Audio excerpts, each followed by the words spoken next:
This new moon in Scorpio, we are navigating by intuition instead of logic. Imagine feeling around in the dark, but somehow finding the way to the light. Our inner clarity is returning and the new direction is forming, even if we can't fully articulate it yet.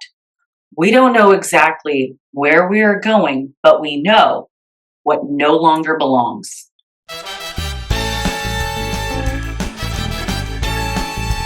Hi, I'm Karina, your Lucid Living Coach, and if you're new to my channel, welcome. I am a healing arts astrologer, and today I'm going to be giving you the new moon in Scorpio report. Please subscribe to my channel if you enjoyed this video so you can keep getting videos just like it, and like if you are resonating. So let's get right into it. So this new moon in Scorpio is at 28 degrees, and this is happening November 19th at 10:47 p.m. Energies are felt after the new moon as the moon starts returning to light and exposing the truth through deep involvements and penetrating the depths of life with transparency, honesty, vulnerability, and bonding as holding space for non-attachment. Now, this new moon could get hot and heavy. It's also highlighting our investments and our debts. Also, our possessiveness and jealousy. Scorpio is intense, and it's really good time to deepen our relationships. Sexually, looking at our actions, compulsions, and suspicions. Letting go of grudges and releasing guilt, turning a karmic corner.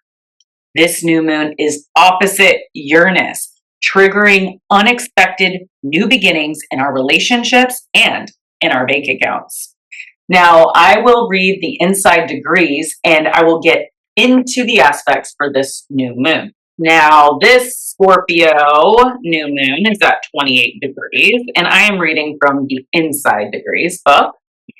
It is a building. The only part of it left is the cornerstone.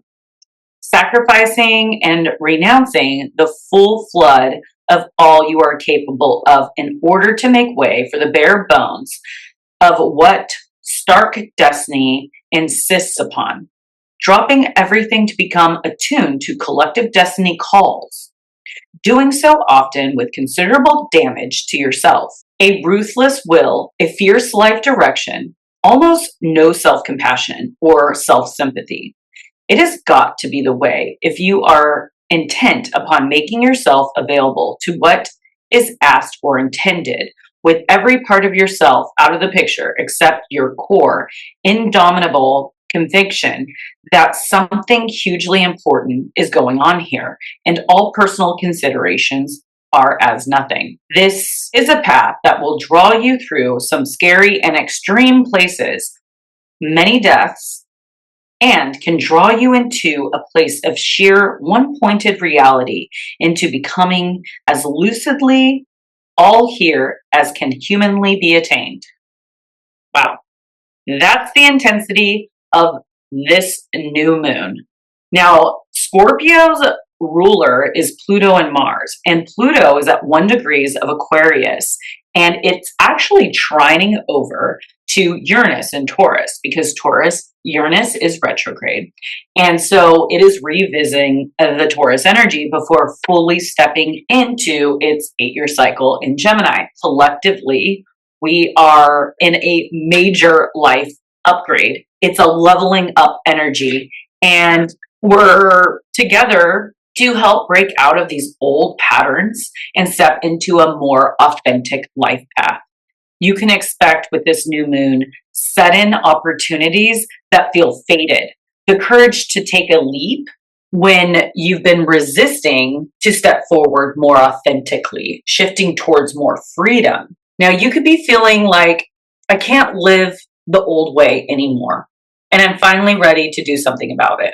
This surprising breakthroughs and sudden realizations about your true desires and life direction and purpose in our values, relationships, and lifestyles become more clear. We are rebuilding a stronger foundation, reinventing our identity, our relationships, and our self-value and financial empowerment.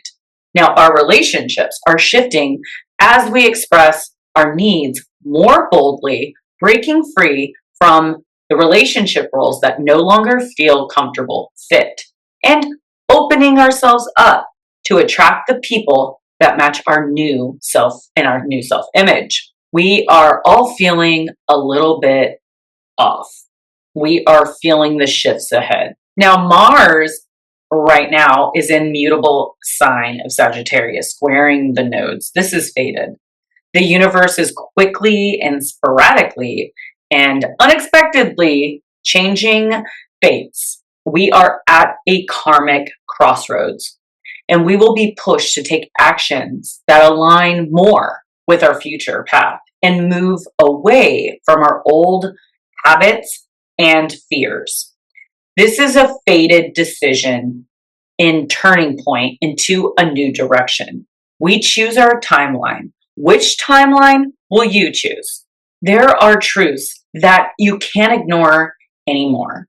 There will be a conflict or a release turning point that can show up in our relationships, work, family, friends, or even the relationship with ourselves. With this new moon, an intense emotional water trine is taking place. So this grand water trine is involving the new moon. Here, let me show my screen for you so I can show you what's up. So here is the new moon at 28 degrees, and it's trining over to Jupiter, retrograde in Cancer, and Neptune and Saturn in Pisces. This water trine that is being activated between the Scorpio, Pisces, and Cancer is triggering our emotions, intuitions, healing, releasing all the pain. Spiritual upgrades are being activated, and inner rebirth, that we are detoxing an old cycle and we're stepping into the new relationships and emotional patterns that are more aligned with our new self or the new world. Now, Scorpio is a water energy, which activates intense feelings, intuitions, emotions, receptivity, dreams, and psychic awareness. The new moon cycle are times of self-reflection. It is retrograde season, and we're going inwards and being investigative about where our life is shifting now and who's coming with us and what we're creating. Scorpio moves in mysterious ways and behind the scenes where eyes can't see. The Scorpio energy has the potential to be dangerous if not wise enough to see beyond the surface and alchemize the darkness into light. The mysterious forces of gravity, kundalini, karma, death, rebirth, sexuality, and the love that conquers all are wrapped up in this new moon cycle. Be careful what you wish for this new moon, because dreams do come true. So be wise on what you are wishing for, because this is an intense manifestation. We choose by our decisions and our choices, and not taking action or not making a choice, because Scorpio is a fixed action-oriented sign. With a lot of these planets retrograde, we are rethinking and reevaluating and going inward on what is coming with us into the new world. So like, we could still be taking actions, especially on decisions that we have already made prior to the retrograde season. This is the last peek into the old world. We are moving backwards, essentially, into our past to see what we left behind and what we want to bring forward. Now, the outer planets will not be returning after February of next year. So this is an important time of reconsideration and making sure that we're moving forward with everything accounted for that we want to bring into the new world. We are all mindfully retracing our steps of the past, making sure that what was left was meant to be left in the old world. Now, transformation is a major shift of life energy from one form to the other in the workings in the underworld, secretive world, and self-protective. So don't stay there long. It releases itself from the darkness, eventually from the scorpion tail to the snake, upwards into the great eagle and phoenix that flies to the heavens. Ask yourself, what are you dying to so that you can be reborn? Look back to May of this year. What was released and let go of that has not been fully released? This was the full moon in Scorpio. Now, this new moon in Scorpio is the midpoint in which whatever we released in May had made room for what we have today. So think back to the major transformations that you have undergone in your past. Take stock of what was lost, but also what you gained and how you grew. Let these serve as reminders to be excited for the change ahead. Mourning is a part of transformation. And it is natural that when we leave something behind, we feel grief. Be kind to yourself and mourn what is being lost. Appreciate the past self that helped you get where you are, but who can no longer take the rest of the journey with you. Thank them, but don't let them hold you back. Determine which beliefs or relationships are not actually working and are now working against you. Consider what could happen if you let them continue holding you back and what it would take to let them go. These beliefs or relationships may have become a part of how you see your own identity. Maybe you hold on to these toxic relationships so that you can believe that you are a good person, or maybe being a good partner or a friend is essential to your identity. Illuminate these patterns in your life so that they can be transmuted. However, whatever is chosen for this new moon, it will be set in stone.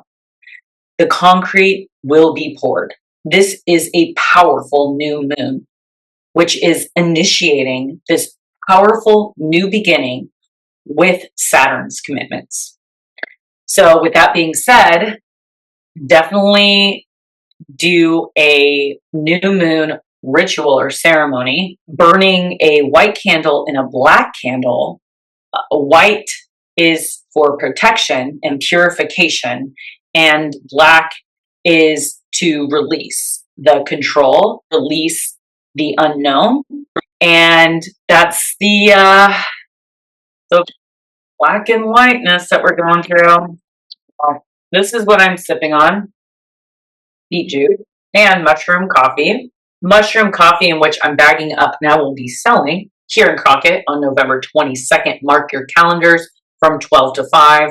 I will be set up on Pomona, downtown Crockett, and I'm going to be selling these bracelets. I made a whole bunch of these very feminine small bracelets. So I'll show you. Oh, there you go. So I have their moonstone with all the zodiac signs on them and all the crystals that are good for that specific zodiac. And then I have my original, the bigger ones, the more masculine for the guys. And I will be curating my own tea that is good for each zodiac sign. And yeah, so let's get into the card reading or any clarifiers. Click on this link if you're interested in the card reading. Subscribe to my channel, like, share, and if you stuck this far, put a fire emoji in the comment slots below. If you are interested in a reading or life coaching therapy with me, you can go to my website, LUCIDLIVINGMOVEMENT.com. And if you would like to join us on the next Paint and Sip, it will be an ugly Christmas sweater contest. Paint and Sip with a winter vibes. We are going to be doing a little bit something special. So you want to wear your ugly Christmas sweater. You can win prizes. It will be December 13th at 4 o'clock at Revival Coffee in rock it. I'll see you there. Yeah, so let's get into the card reading or any clarifiers. Click on this link if you're interested in the card reading.